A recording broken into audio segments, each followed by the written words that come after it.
The scene outside the parlor is a great organized mess. Aside from our own household help, we hired the service of a temp agency, which provides staff for Wright Enterprise in the hospitality sector. Even our very skilled staff cannot undertake a party of this size on their own.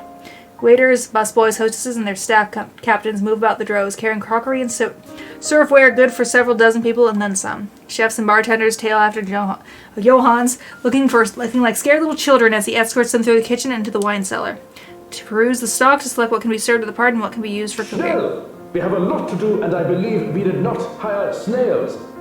Snails are amazing, though. Snails are for the dishes. Fuck you, they're not.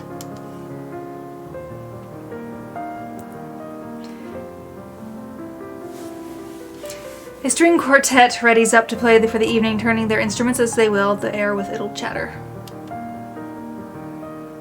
Floor decor were thousands of filled vases, wreaths, and baskets, while petals are scattered along the driveway up front. A nice sculpture of a reindeer is brought in carefully by a pair. It is followed by a simple cake, just a 5-tier white chiffon, with white chocolate mousse, fresh berries, and a light dusting of edible gold leaf. But despite the fact that I told Marianne how I will tend to all this, I find myself unable to focus or care for any of it. I still have our discussion running in my mind, and looking at all of this, I only see Luke everywhere. These are all the grand things that Luke wanted to have for the party.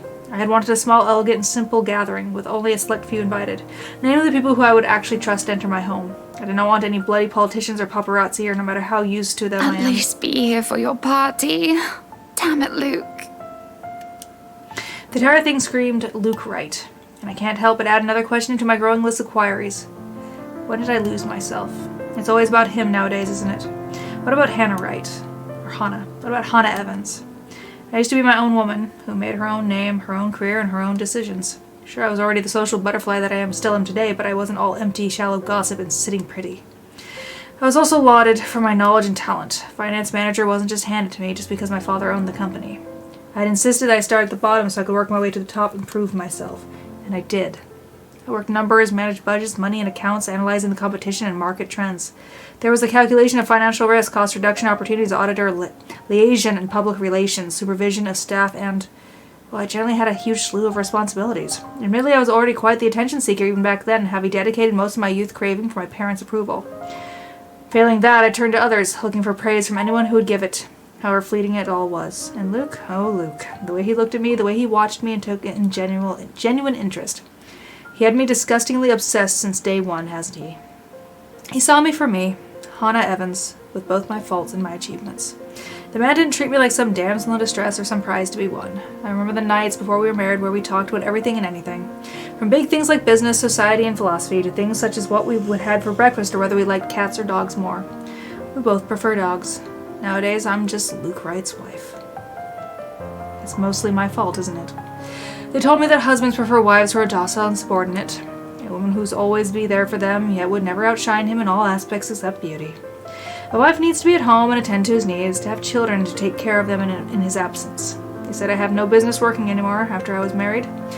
I can blame society, but I listened. Before I can fall further into this introspective pit of self-loathing, someone calls for my attention. The guests have arrived, madam. And Luke? Running a bit late, I'm afraid. Late for his own party. That man, I swear. He's probably looking to make a dramatic entrance, knowing him. Open the doors, then. We mustn't hurry. Cars line up the driveways, peppering the front of the mansion with vehicles of every kind. Grand tours, supercars, even the odd high-end muscle car too, convertibles, grand saloons, and other luxury cars can be seen, parked by valet. A handful of cabs drive off, possibly for those who thought it too troublesome to bring their own cars. There are at least 2 different media vans as well. They're all here for what may be considered the biggest event of the year in Luxbourne. So far. Who knows what we'll plan for the winter holidays. Welcome everyone! Please, make yourselves at home! Some of the guests idle, enjoying the warm, if not strange sunshine we are experiencing before gloomy skies inevitably return. They greet acquaintances and friends with warm smiles, others less so. From where I stand, I can see the hierarchy of power, the ties that bind these individuals here, whether their convenience or necessity. However, there are also a few who are not here to further cement their current place in high society. Such as that young man with oriental hair. Oh, with his oriental air, ignorant of looks he received from women and men alike. Be careful with Shirley, alright? Man from the Orient. Or that rose-haired woman talking on her phone while she looks unsure why she is here exactly. Yes, I'm at the party already, Mom. Yes, I'll say hi to her if I can. I see Zachary, the photographer, as well. He talks to a few of the other media crew with an air of... I was just here a few days ago, yeah. And the inside is huge, but the staff are pretty helpful if you get lost. I had invited Father Norman, too. It's the least I can do after he blessed the mansion on my request, aside from my small donation to the church, of course. But the poor man had taken ill and went through a nervous breakdown of some sort the other day. And then, there of all people with the chief inspector, who I can never be too sure about, who will stand on the border between being suspicious and being Thank you for the trustworthy. invite, Anna. Husband still missing, I see. I should be saying the same of your darling Rochelle, Lee. The doctors again? She told me she'll just be in the gardens. Bet she's lying and that she's somewhere around mingling, gossiping with the other ladies. It's no offense, but that seems to be all you ladies do at these parties. And aren't you gossiping right now? Yes, well, what about Luke? Should we file a missing persons report now, or do you want to wait 24 hours? He's around. You know, I can tell if someone's bluffing. Don't tell me, let me guess. He's finally drunken himself to death and not wanting a scandal, you've hidden his body. I was wanting to give this housewarming gift to him personally, too. It's a plate that holds a wine glass so he can stop killing himself with liquid lunches. Looks like it's too late for that. Nothing like that. Besides, this is a hardly polite conversation. Oh, relax, I'm just trying to be cheeky to lighten the mood. It's not like I want Luke dead. The man doesn't serve dodgy plonk like the others when I visit, and he pays his respects well enough. I could use a glass of wine or 3, actually. Rochelle's been in a horrid mood. Threw her stilettos at me the other day and almost took an eye out. Not sure if this is how it usually goes, but I blame the pregnancy. I wouldn't know, would I? Still no plans for a baby? I guess that's for the best. If it's this bad now, I can't even imagine how bad it'll be when that little baby bump becomes huge. Have I mentioned how I don't trust him, no matter how hard I try to do so? At least he brought a Why gift, I don't you suppose. just go inside and have some wine, Lee? Think I will, thanks. Greetings such as these carry on the guests continue to trickle in. Whether we have short conversation or maybe shake hands and nod heads, I make sure to attend and welcome each of them. As the first hour passes by, the rest of the stragglers I adjourn to the ballroom. Any latecomers will have the attention of the porter instead. I have other duties to attend to now. Hosting parties is always the same old song and dance, no matter how big or small it is. They have no faces!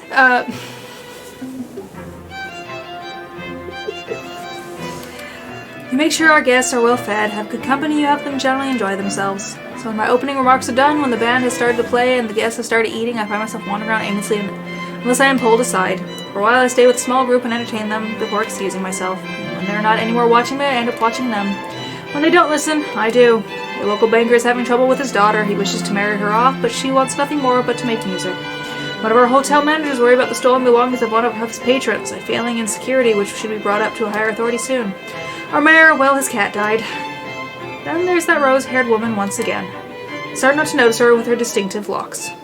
She also lacks the grace that the other ladies have, though that does not make her any less beautiful. Her stance and the air she exudes instead are strong, and they make her stand out despite her casual attire.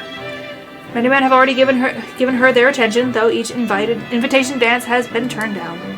I approach and trade, although it is no great mystery what occupies her own attention, with the glances she keeps sending towards the boy with the oriental hair. She remains unaware, though, even as I stand beside her, pretending that I am there for You her. would catch his eye a lot better if you wore nicer clothes, don't you think? Didn't realize the housewarming was going to be this fancy. I would have gone with a nice dress if I knew. Oh, you're fine, dearie. It's only really the parvenus, those who climb, that come to these parties all dolled up. Quite the black-haired beauty, isn't he? The boy comes over, but I do nothing to speak any softer. He merely passes by, and it is a wonder he doesn't hear what I say. Who, Ash? You know, you really shouldn't have turned down those offers. If I wasn't married, I'd happily go dancing with those young men. But you said a name, Ash. That's the exquisite lad you've been looking at all this time. I don't know him, and I'm the one hosting this party. That must mean you know each other. Is he your boyfriend then? Because that would explain those rejections. In all my life, I've never seen a face grow red so fast. The shades of her hair did not help as well. It's the most pink I've seen on a person, really. What? No, that's ridiculous. He isn't my boyfriend. Such a violent reaction. A simple no would have sufficed. Many here would be happy to hear it. And I haven't been looking at him. That's right. You've been staring. Quite heatedly, in fact. Although I'm not sure if you look like you want to kiss him or kill him. It's more the latter currently. Just don't go murdering him on my property. I don't want to walk into a room and suddenly find a body there. I live as I feel the burning of someone's stares. It's chilling and, though I'm used to enduring the gaze of others, this one makes the hairs on the back of my neck stand up. Ooh. My attention is pulled from the girl and I see a woman staring. Dark-haired and dirty, she looks more like a beggar than a guest, and I have half the mind to call security at her when her mouth breaks out into a grin. All I hear is her laughing. Taunting. Her stare makes my blood run cold. She looks at me like I'm nothing but a pig to slaughter for her amusement. It makes my hands shake and I nearly drop my drink. But then in a blink, she's gone and the buzz of the party I'll returns. keep that in mind, but...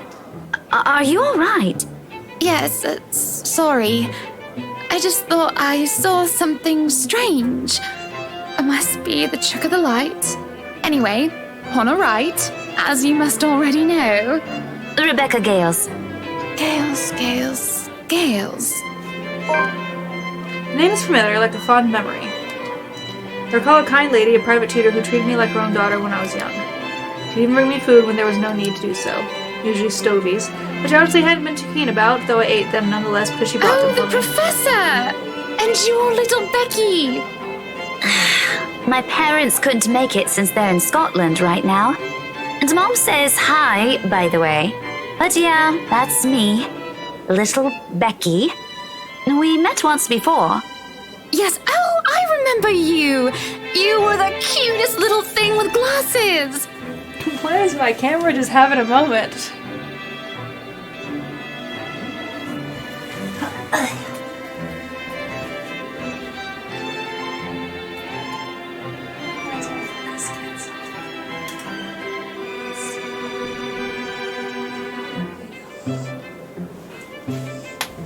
Oh, my knee.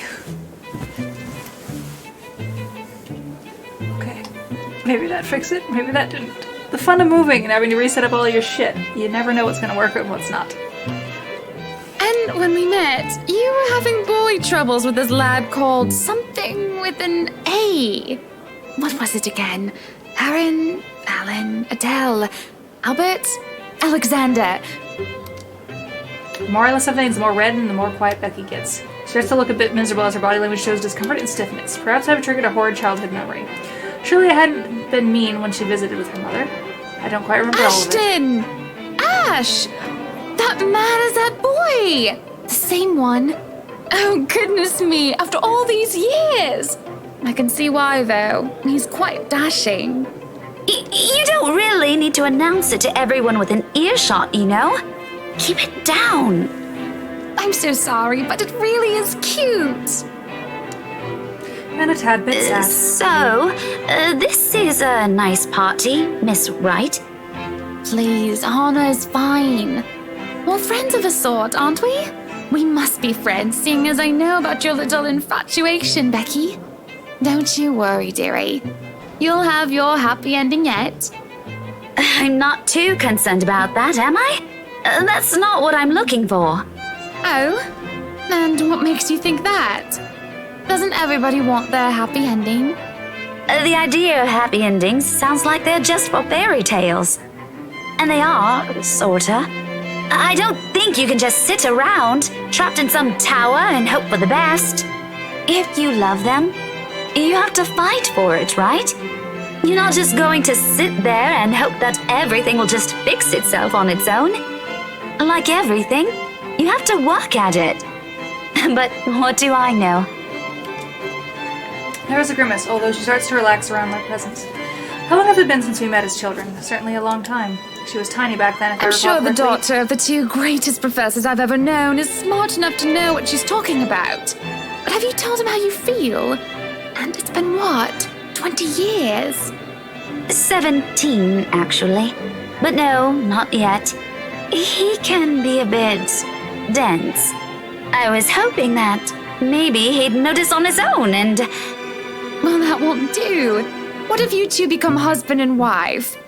He's not to be dense when he's sworn himself to another person. Why, you might just as well consider leaving before the day's even begun. If that happens, I'll have to give him a good ear bashing, won't I? Whoever anyone ends up with, it's not going to be a perfect relationship anyway. There's going to be things you'll love and things you'll hate about the other person. We're just humans. It's funny. Here I am, trying to give you advice when you did the very same thing back then. I remember you giving me a makeover when we were still kids. And you were the first I told anyone about my... crush. I do remember now that she mentions it. I did give her that yellow summer dress or the pink blouse and petticoat. Did I give her that yellow summer dress or that pink blouse and petticoat? She must have kept some of what I said in mind. It feels ridiculous remembering all of that years later, talking about boys and how they go crazy for pretty girls. I've had some gospel every woman should adhere to. It was so easy to say such things then, me not knowing any better. But looking at her now, she must have kept some of what I said in mind. Perhaps I did say something good at the time, enough for her to take it to heart. But all that didn't matter in the moment as I mull over what she said. What she's just said in my head. What Becky told me is very different from what Marianne told me. There's no time to ponder over that, however, as a hush descends upon the once lively crowd. The music of strings and the chatter slowly to a grinding halt. The doors from the foyer opens. The last of the latecomers should have arrived moments ago. Anyone else late would simply be too embarrassed to show their face. So this can only be one person, or rather one man.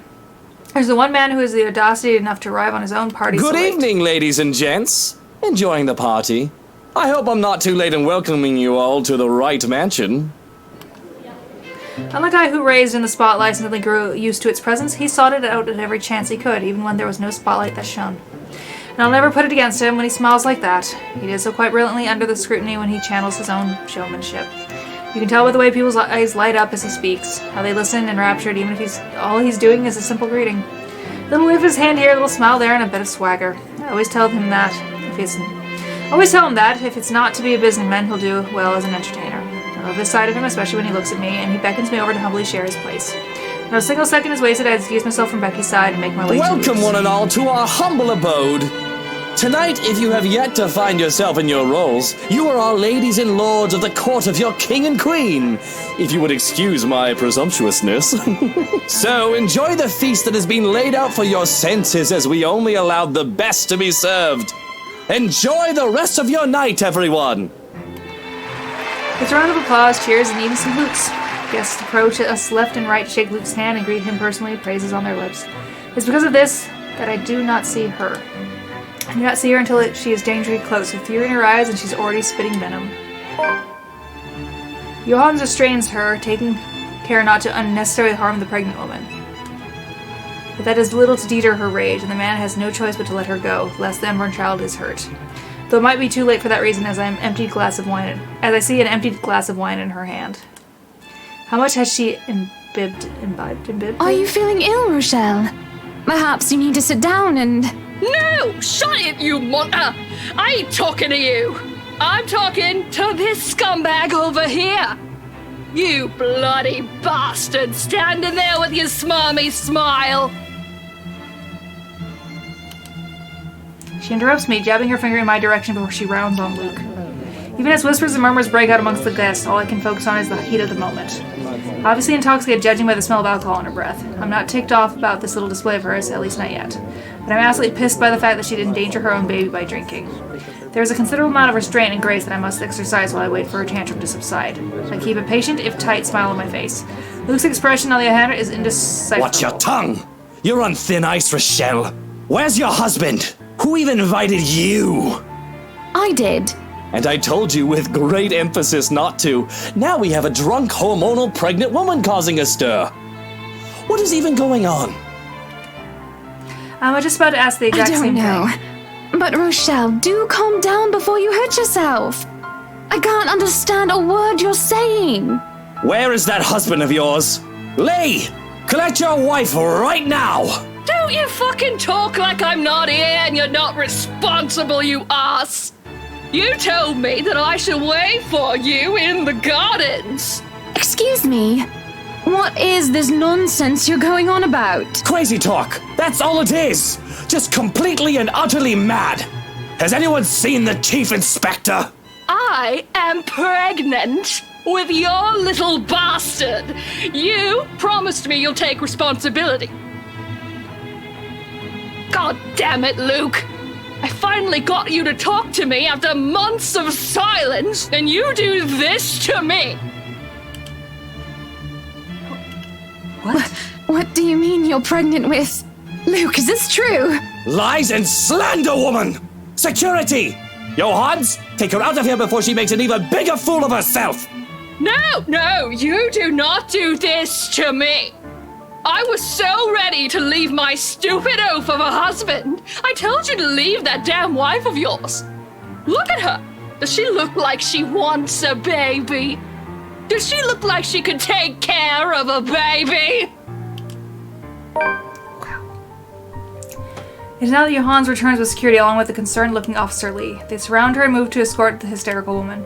Judging by his pale face, he has heard the whole thing, and I feel nothing but pity for him. I'm so sorry for her behavior. She's been under a lot of stress. And the alcohol. Talking nonsense, that's all it is. You're not allowed to drink because of the baby, Shelley. What are you thinking?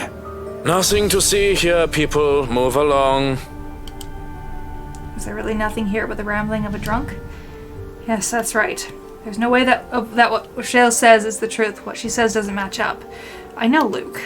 If such a scandalous meeting are to be arranged, he won't do it in such an exposed place, especially not near his precious flowers. And he definitely won't promise responsibility over a child unless it can be helped. Besides, Luke will never go so far as to sleep with another woman, right? Okay, fine. Who am I kidding? If I had to be completely honest with myself, he might cheat. With a bit of temptation and a bit of alcohol, he just might. And doesn't that just make my blood boil to even think of the slightest possibility of infidelity? Lee isn't too far off when he told me how Luke still acted like some young, hotshot bachelor. It starts to make me think.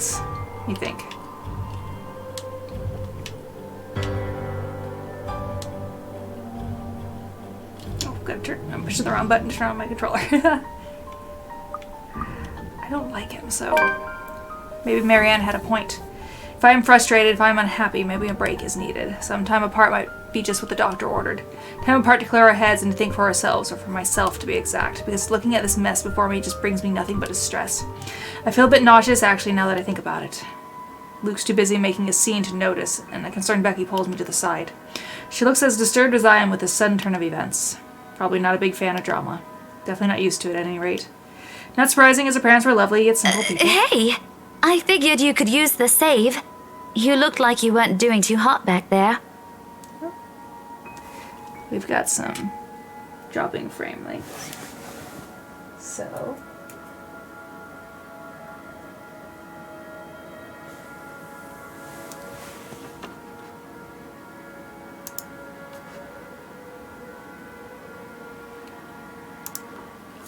I'm gonna try to finish this up real quick and then I'm gonna end this. Do we need to call a doctor or something?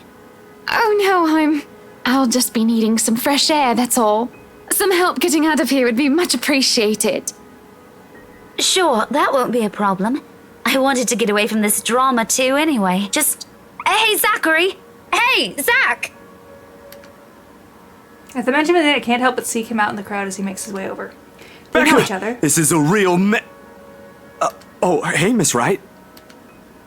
If I am to assign a random number to dictate the odds of having two of my acquaintances know each other, I'll say the odds are 1 out of 1,000. And if this situation... Yeah, okay, I think we froze on one end of this a little bit. So...